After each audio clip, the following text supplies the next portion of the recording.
Hello everyone, আমি Dipanwita and welcome to my new channel, যেটা পুরোপুরি ফুড রিলেটেড হবে। 1432 নববর্ষের দিন থেকে আমি এই চ্যানেলটা স্টার্ট করছি, ওই জন্য সেই দিনের লাঞ্চ প্রিপারেশনটাই আমি তোমাদেরকে দেখাবো। তো লাঞ্চে ছিল সাদা ভাত, সঙ্গে ছিল স্যালাড মানে শসা পেঁয়াজ, এর সাথে ছিল পেঁয়াজ দিয়ে কিন্তু আলু ভাজা, ওর মধ্যে একটু রসুন আর শুকনো লঙ্কাও দেওয়া ছিল, যেটা সাইডে রাখা রয়েছে। এর সাথে ছিল মাছ ভাজা, সঙ্গে ছিল একটা সয়াবিন আলুর তরকারি, যেটা সয়াবিনটা অবভিয়াসলি বোঝা যাচ্ছে না এখানে। এর সাথে ছিল পেঁয়াজ টমেটো আলু দিয়ে ভোলা মাছের ঝোল, যেটা আমার খুব একটা ভালো লাগে না, তো অবভিয়াসলি আমি এটা খাইনি। তোমাদের কার কার ভোলা মাছ ভালো লাগে আমাকে কিন্তু জানিও। আর আমি কিন্তু এখানে থালাটা সাজানো শুরু করে দিয়েছিলাম, বিকজ আমার একটু সাজিয়ে গুছিয়ে খেতে কিন্তু খুবই ভালো লাগে।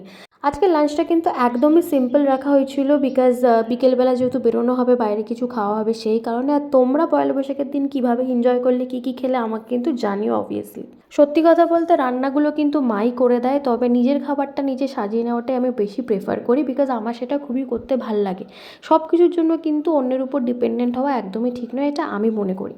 এই এত গরমে লাঞ্চে আমি কখনোই ঝোল ঝাল মশলা খেতে প্রেফার করি না। আইদার আমি ডাল দিয়ে খাই, আর নইলে আমি লঙ্কা দিয়ে একটু লেবু দিয়ে নুন দিয়ে জল দিয়ে ভাত মেখে খাই। আর তার সাথে যেটা থাক, তরকারি হোক মাছ হোক, যেরকম আজকে ছিল আলু ভাজা আর মাছ ভাজা, বিকজ আজকেরটা আমাদের প্ল্যান করা ছিল, তো সেইটা দিয়ে আমি একটু স্যালাড দিয়ে খেয়ে নিই।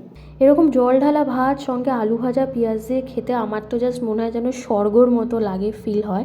আমার তো খুবই পছন্দের এটা। আর সবসময় তোমরা চেষ্টা করবে যে খাওয়ার পরে একটু দই খেতে, বা এরকম কিছু স্যালাডে যেরকম শসা বা গাজর এই জিনিসগুলো খাওয়ার, তাহলে এতে কী হয়, ডাইজেশনটাও খুব ভালো হয়, সঙ্গে পেটটাও কিন্তু এটা ঠান্ডা করে। মানে তার আগে আমরা তেল ঝাল মশলা খেলেও সেটা কিন্তু খুব একটা বাজে এফেক্ট পড়ে না শরীরে।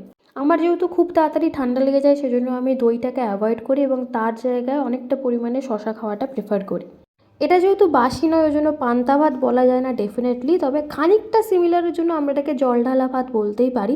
আর এর সাথে কিন্তু মাছ ভাজাও দারুণ যায়, আর সেটা বর্ষাকাল হলে তো ইলিশ মাছ হলে কোনো কথাই ছিল না।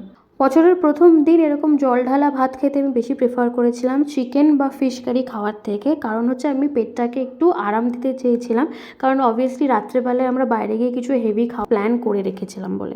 এই চ্যানেলটাতে কিন্তু পুরোপুরি খাবার রিলেটেড ভিডিওস আসবে, what I it in a day, খাবারের রেসিপিস, আমি লাঞ্চে কী কী খেলাম সেই প্রিপারেশনগুলোই আসবে। তো তোমরা যদি ভালোবাসা সাপোর্ট দাও, তাহলে কিন্তু আমি এরকম ভিডিওস আরও অনেক অনেক অনেক করবো। তো চলো টাটা। ভিডিওটা ভালো লাগলে কিন্তু লাইক শেয়ার কমেন্ট করতে একদম ভুলবেন না। চ্যানেলটাকে প্লিজ সাবস্ক্রাইব করে দিও, তোমাদের সাপোর্টটা আমার খুবই দরকার। আর তোমরা চাইলে আমার ব্লগ চ্যানেলটা গিয়েও ভিজিট করতে পারো।